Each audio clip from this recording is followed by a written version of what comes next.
Great. Thank you very much, Alex. Fantastic presentation. So before I start with my actual presentation to show you the project that I was working on, I'd like to give you a little presentation about how that coffee mug was set up and how the liquids got in there. So I have loaded here the scene. Can we have the PC number 1 or 2? The other one, the other PC. Here we go. So I've loaded that scene that Alex gave me, and as you can see, there's already that simulation on it where the coffee mug is pushed by the table. So it's a little animation only.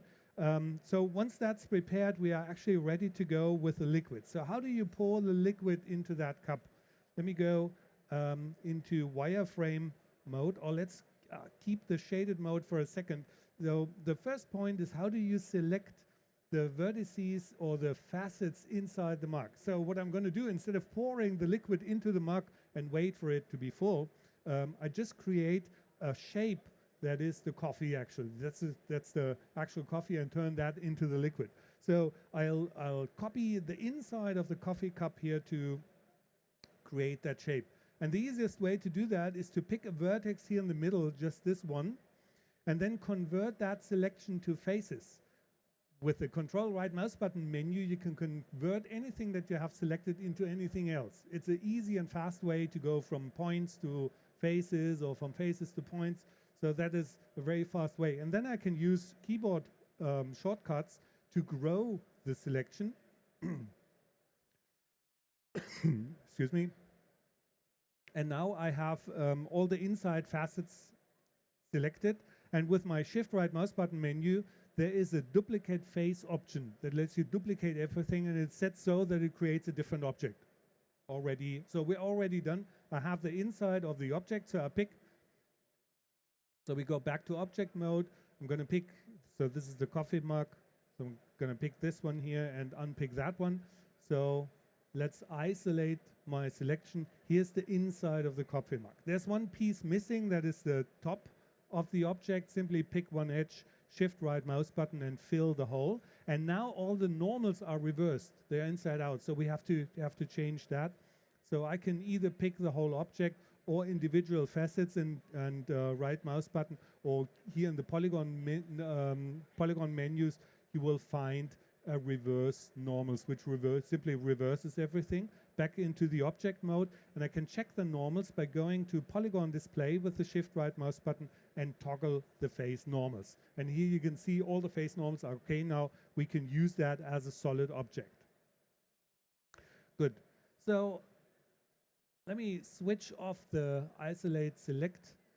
And now when we look at the coffee in our mug, it's a little bit too much. So when you push that, there's a lot of liquid coming out of that. We don't want too much of it. So let me pick that face first and move it down a little bit. And in the wireframe view, you can clearly see how much coffee there would be in there. Yeah, I think that's okay. Okay. So we'll pick that liquid again. And how do we turn it into a liquid? That's very easy. So we go into the Bifrost menu and create that liquid. That's all we need to do. There's one more thing that you should control. So when we go back to that object and look in the attribute editor, now this is the shape that I've created earlier, and now attached to the shape is a little Bifrost section, and this Bifrost section allows me to set properties of the emission of that liquid. And currently it's set to continuous emission. So this object would continue to create liquid, which we don't want. We don't want it to fill up. We want a solid block of liquid in the cup, and that's it for the moment. So uncheck that. Make sure that this one here stands on solid and not only on the shell. And I think that's it now. So the next step that we need to do is to tell this object here that it's going to be a collision object. So I'm going to pick the Bifrost shape, or the Bifrost object, the simulation engine, and the collision object, and add a collider.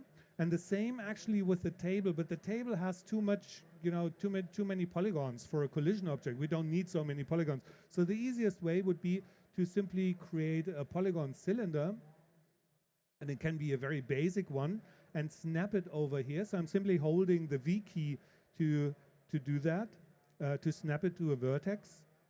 Then maybe scale it up a little bit. And we can, with these controllers here, we can scale it in one direction only. So I'm going to scale it like so, and then move it down to the table. So and here's a nice trick. Oops, I'm sorry, I'm using the wrong Alt key on this keyboard here. They are swapped, so this is going to happen a few times during my demo. So I'm going to hold the D key for moving the pivot around, and I can actually snap the pivot to this vertex here. So now that I have that done, I go to the Move tools, and now I can snap this thing again to another vertex. So now the two are aligned, and I only need to scale this down a little bit to have the proper thickness. So this is going to be my collision object. So pick this one here, pick the Bifrost again, and again add another collider. And this is the third thing that we're going to do, but for the moment I'm going to leave it there. So maybe we go into the Bifrost shape, make this one a little bit bigger so we see more of the particles, and change the simulation accuracy over here, change maybe this one over here. Oh yeah, and one thing that I want to change. Yeah, we can leave that there.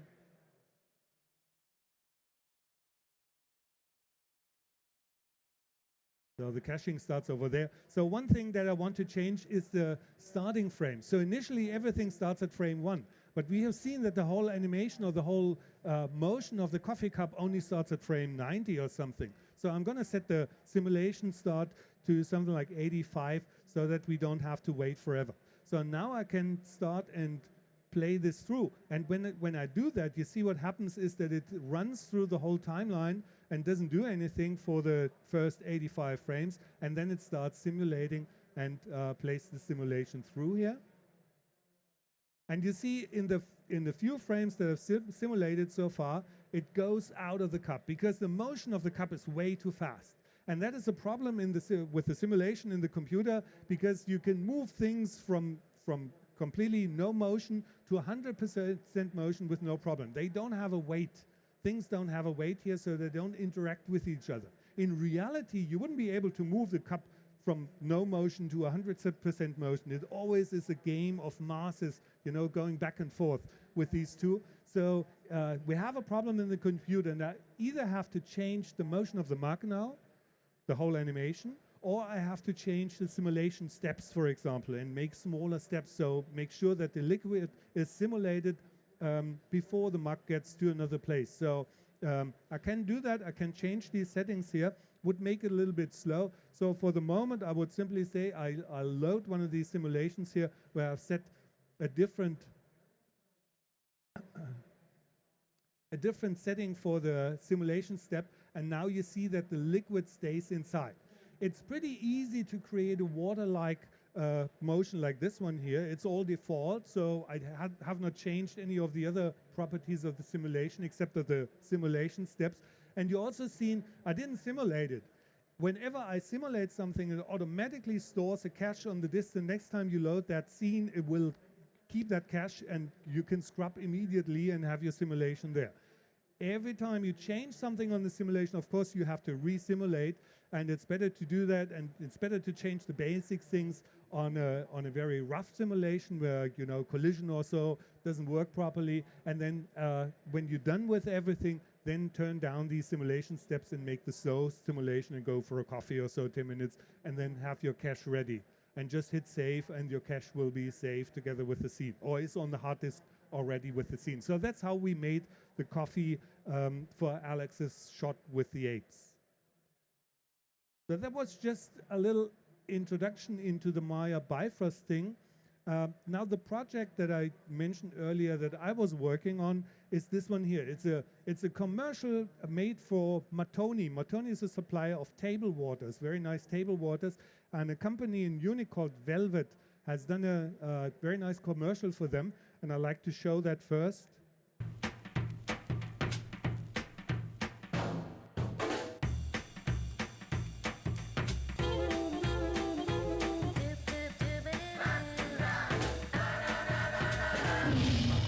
You're blue and you don't know where to go to, why don't you go where fashion sits?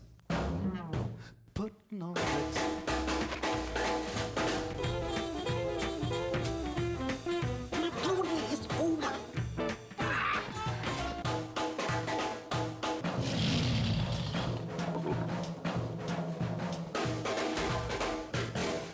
Putting on the Ritz. Now if you're blue and you don't know where to go to, why don't you go where fashion sits? Putting on the Ritz.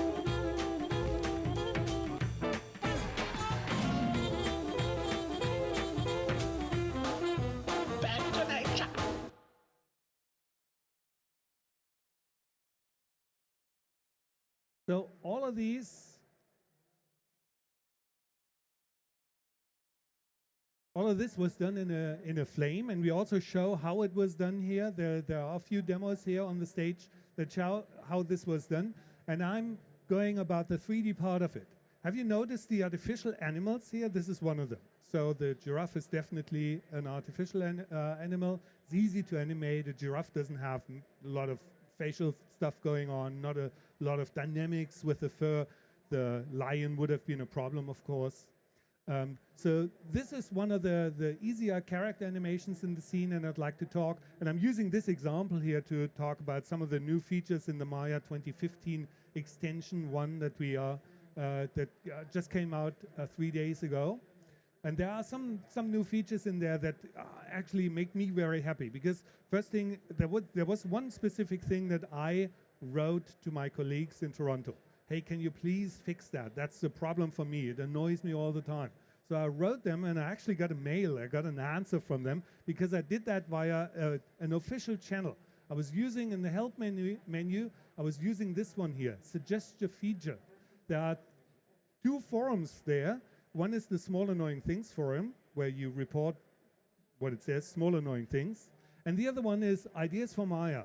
I have a new idea, I want this feature. This would be great, would help me in my workflow. You can suggest it there, and other people can rate it, can vote for you, and you know, bring the idea up. And the top few ideas are picked every year or for every extension and realized. And I actually received a mail from one of my colleagues in Toronto saying, hey, we implemented that thing that you reported there in the Small Annoying Things. And the thing that I mean was, maybe you never noticed.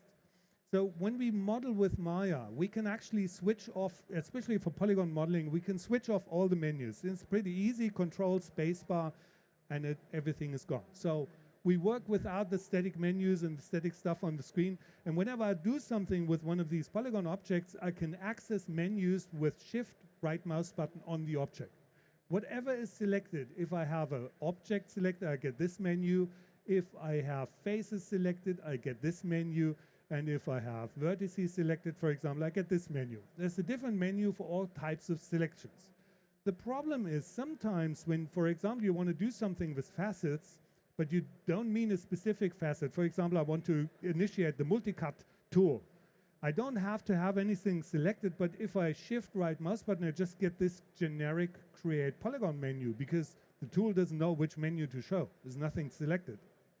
So they fixed the problem. They solved it by simply saying, when you hover over the object, you get a pre-selection highlighting. You see the red thing. I'm now in multi-selection. It highlights me faces, edges, and points all together.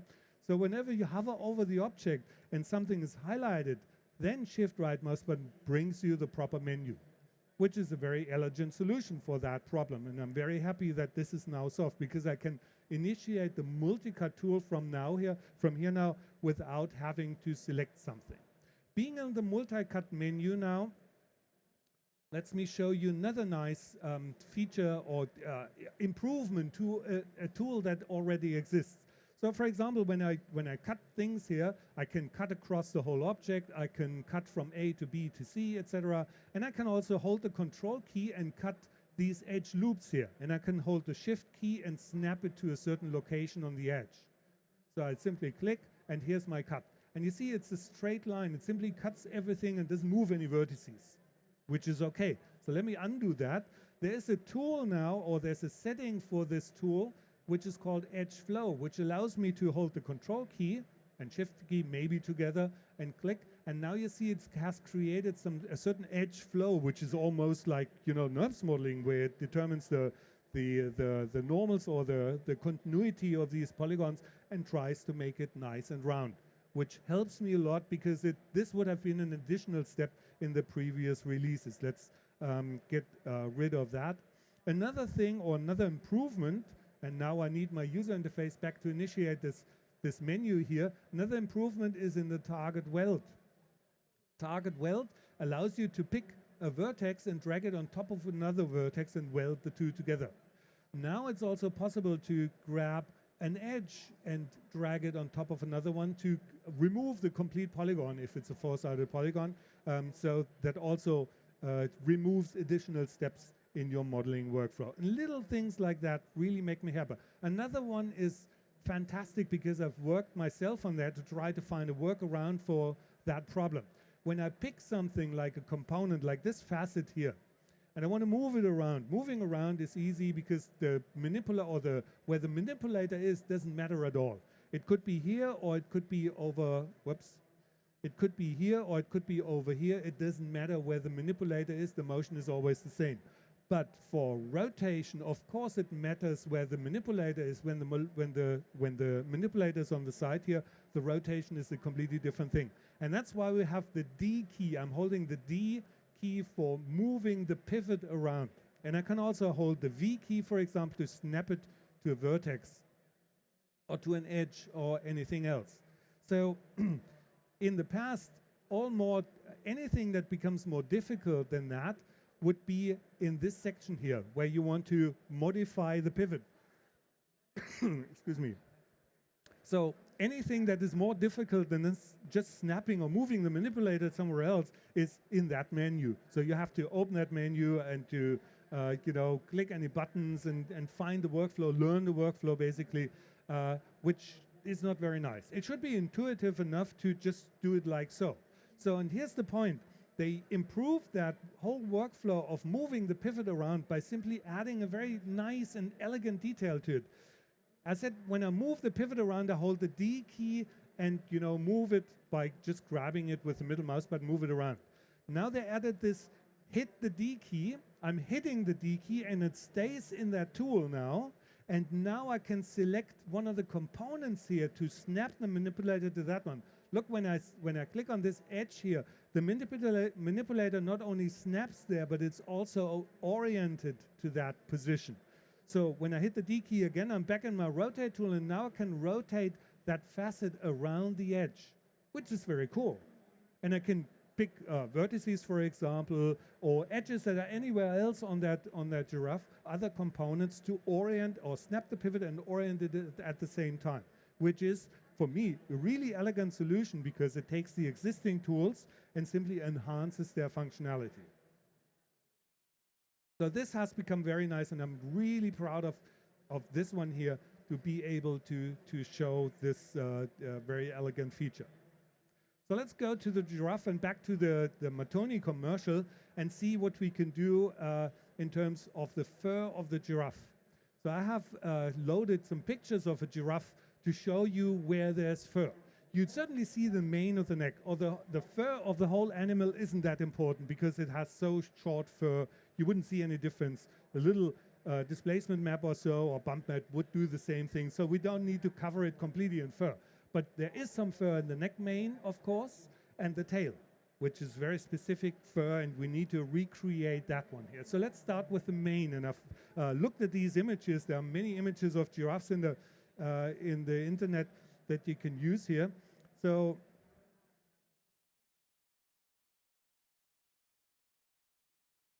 let's go back to this animal here and pick it and create the mane. So how do we do that? We use XGen. XGen is a fantastic new tool to actually duplicate or instance objects. You can instance anything. You can create grass with it, or flowers, or trees, stones, anything that is there in masses, and also, of course, fur.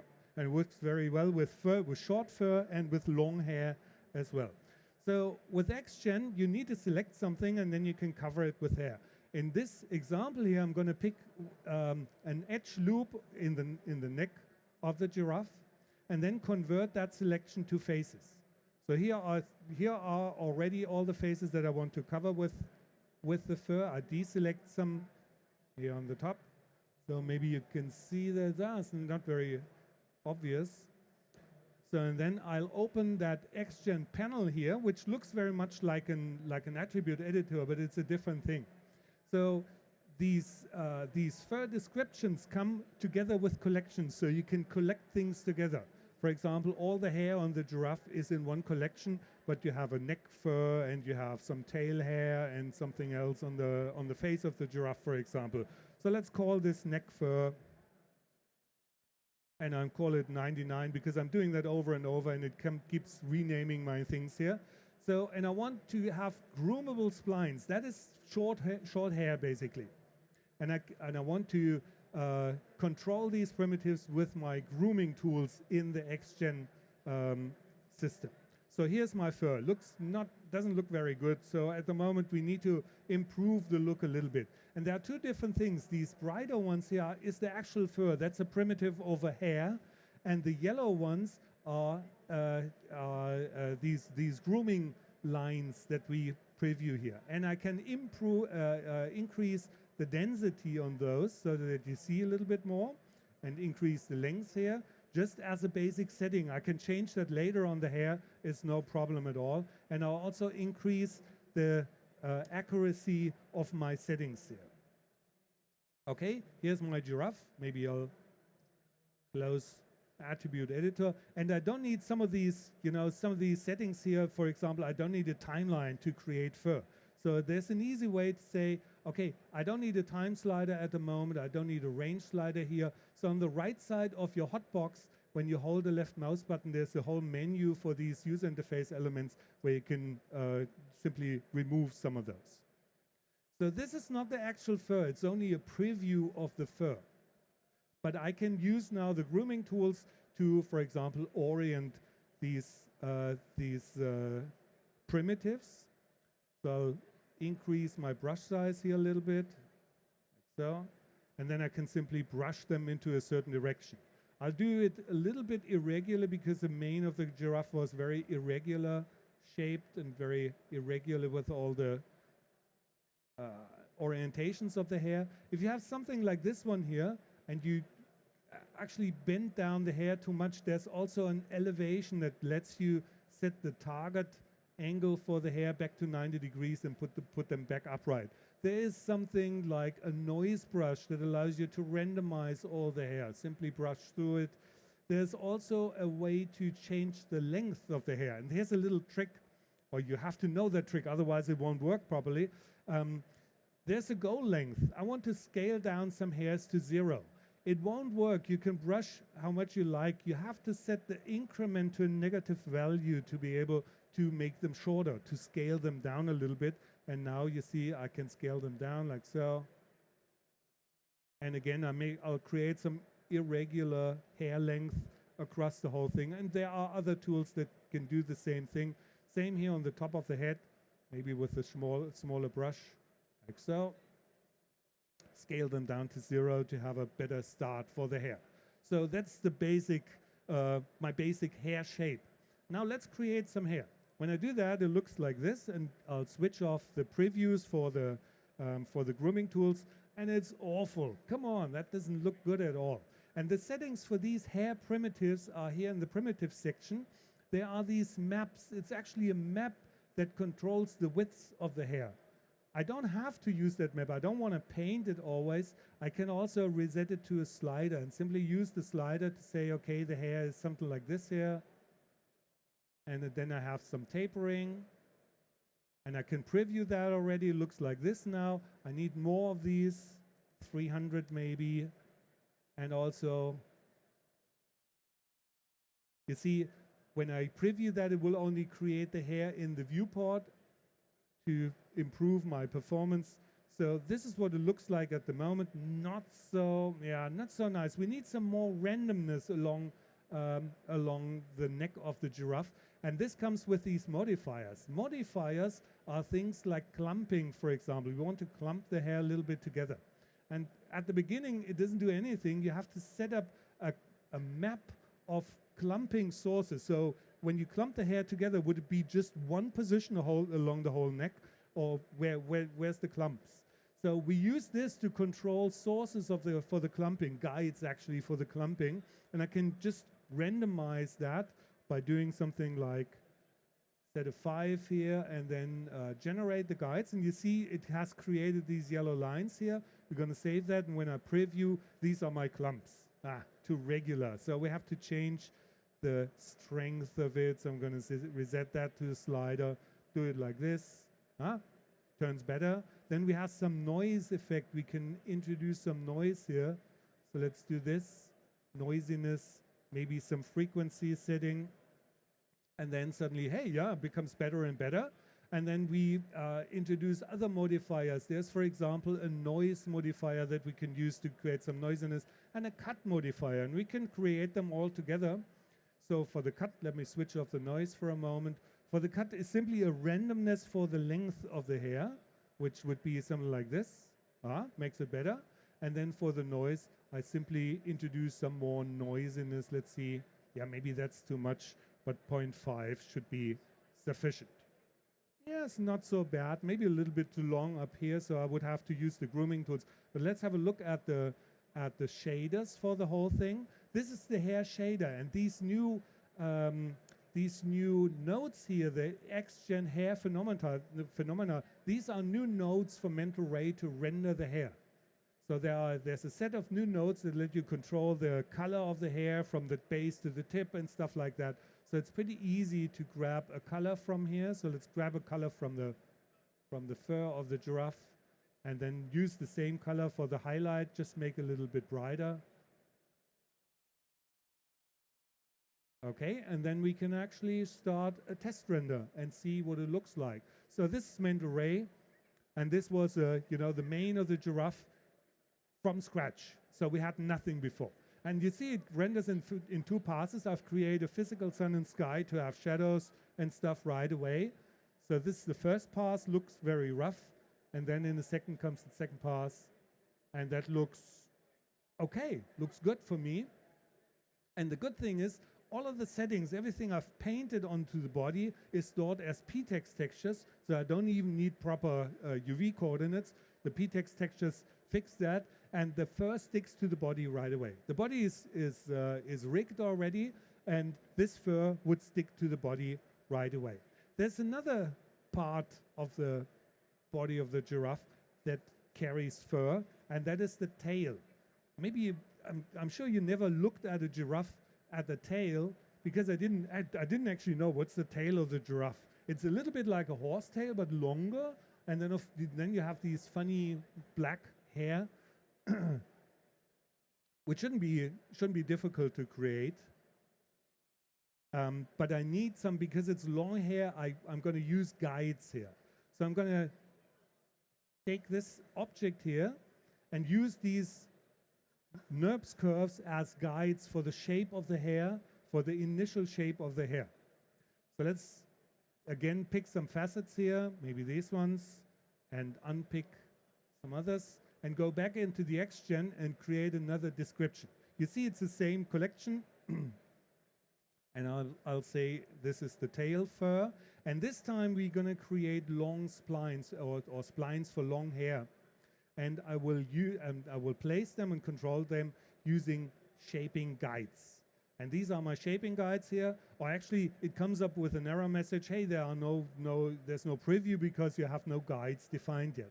And it's easy to use these splines with this tool here that allows me to turn curves, NURBS curves, into guides. So simply pick them all and add them as guides. That's done already. We still don't have a preview because the density of the whole thing is way too low. The density is only set at 1.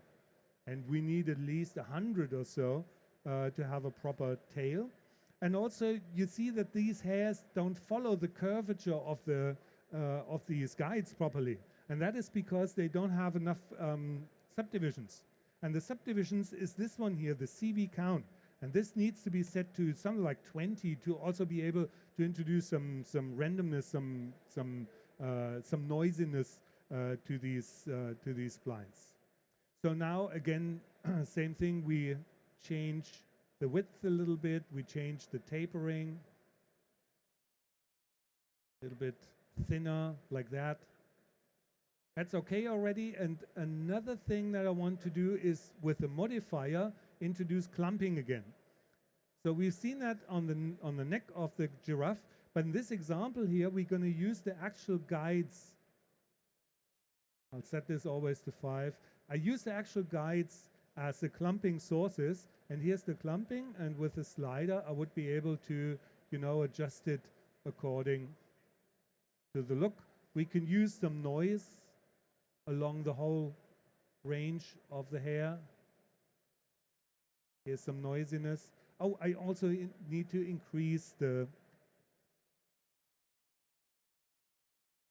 frequency of the noise. That's okay already. And maybe another modifier for the length of the hair. I like this cut modifier because it really creates some very natural looking hair. So again, 0.6. Okay. And then the shader. Again, same game. It's the same node. It's the hair phenomenon. And I think that's it already. That works already. It looks fine. Oh yeah, by the way, once you're in XGen, you can switch off these guides to have a proper look at the fur that you created. And let's make some final test rendering just to see. Oh, where's my rendering gone? Here. Just to see how it looks like. So we came from scratch and created the fur and the long hair for the tail. This problem here appears only when you start to render. You can't do that setting before you started to render. So I would love to set it properly so that it renders right away, but you have to start rendering first, and then you can fix that. That's here in the preview output settings for mental ray. It's this one here, primitive bound. Simply click on auto set and you're done. You don't have to do any special settings. Auto set will do. So now I render the tail separately, and you will see this works fine now. That's quite natural. And you can create these hairs as dynamic things, so they bend and have some motion, and they again stick to the body, which is rigged right away. But I think it's not bad. Coming from scratch, create some hair in the Maya fur system, which is XGen. XGen has a lot more possibilities. An hour wouldn't be sufficient to show them all. So there are some other features that I would like to show. Let me switch on my UI elements again.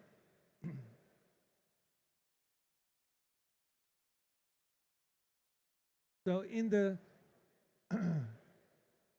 extension 1 of the Maya 2015 release, there's another thing that helps you in the production pipeline. So imagine you get a shot like this one here from the commercial. We have an image plane in the background. We have this giraffe coming in. There would be a flamingo coming from the other side, also computer animated. And then they blend these people into the animals. Very nice looking. Imagine you get this scene here from a colleague and you want to play it, and it looks like this one. You play it, and it takes forever. 0.2 frames per second. Impossible. I can't work with that. It's way too slow. But you got it from a colleague who's maybe a freelancer and is away for the next 3 weeks, so you can't ask him, what's wrong? What's wrong with this scene? What did you do there? So the point here is that you need to analyze the scene now and to find out what's going wrong. And we can do that now pretty easily because we have a new tool which is called the Profiler. So what we can do is to open that window. The Profiler, you see it's highlighted in green like in all the new versions of Maya. And you start this Profiler. Actually, I can switch off a few things because I know it's not going to be Bifrost, a problem with Bifrost. It's not going to be XGen. There's no XGen in here at the moment. And it's not going to be the user interface. So I switch these off. And then I start it and simply play a frame or a few frames. I'd say 2 frames at least. Okay, and then stop it again. And here's the result of my analysis. This looks strange. Let me explain what these pieces are. So there are some pieces, and I can actually zoom into this one here. There are some pieces that show you how Maya evaluates the whole internal graph that we have. We have something that we call the dependency graph. Nodes that are meshed together and that, you know, calculate objects. And this is the so-called dirty propagation of the graph, which means if something changes on the beginning of a chain, then all the rest of the chain has to be evaluated as well, because they depend on each other. Everything on the, maybe from your view, everything on the right side of the chain depends on things on the left side of the chain. So if something changes over here, then we need to propagate on, you know, we need to set dirty everything and to propagate and clean up the rest of the chain. And that's what this thing is doing.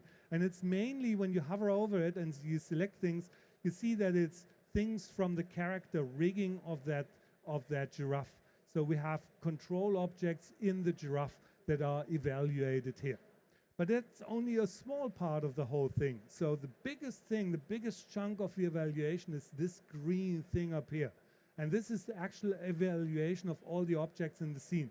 So here's the giraffe, and here's this something else. So when I click on that, you see that is a node called transfer attributes.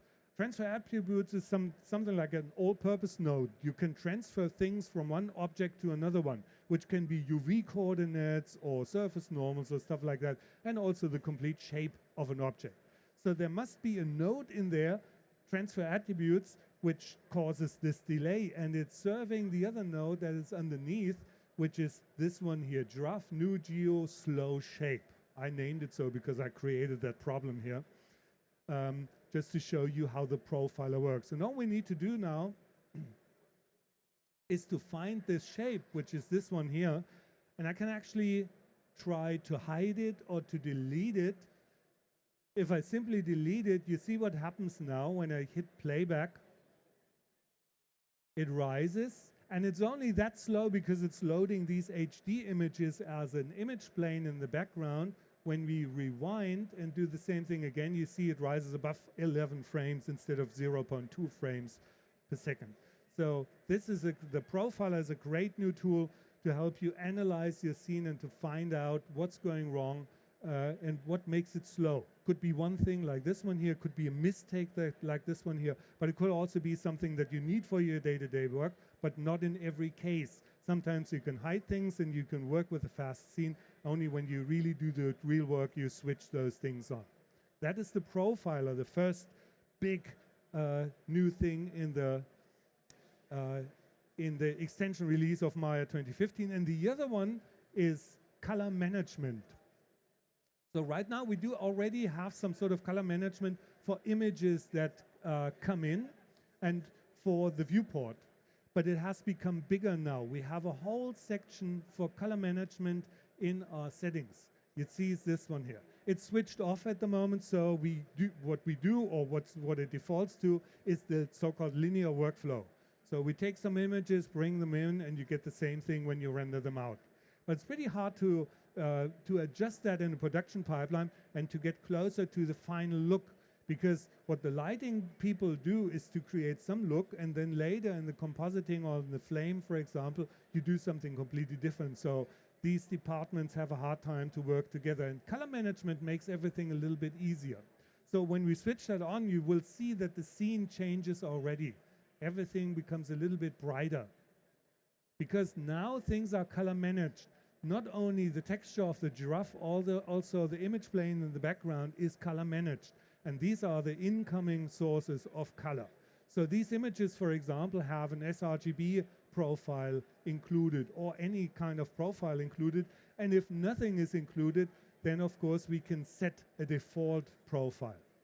So these things can be set. So for example, if I select the camera here and go in my attribute editor, here's the image plane for the background, and here is the color space setting for this image in the background. So if I want the settings to be different, I can always go. It's only a default that we have here in the color management. And then of course we have output transformations.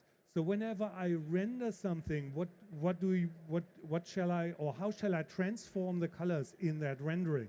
It should have a color profile included, and in some examples here we use the scene linear rec 709, or we use something like an sRGB or ACES, for example. So it fully supports the Academy color environment system.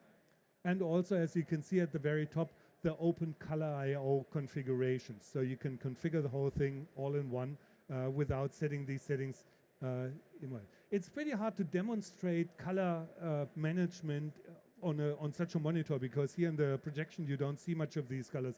But let me give you an example. So for the view transform, just for my viewport, I want a certain color transformation.